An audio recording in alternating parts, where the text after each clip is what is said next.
Hi! Sharing one of our weekends with our Brompton bikes. Going to a French weekend market and buying some breakfast.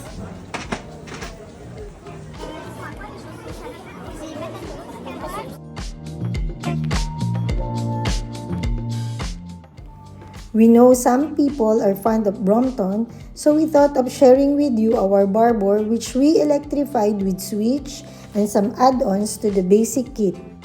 The add-ons consist of bro block that enable us to mount the battery in front, also adding a front light that turns on automatically.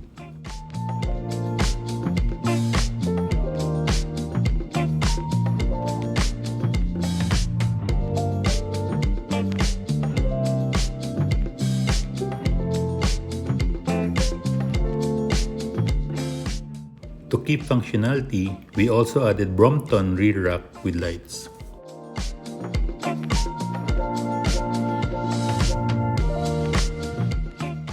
Crossbar was also added to the handlebar to organize the mounting of OLED display and phone mount.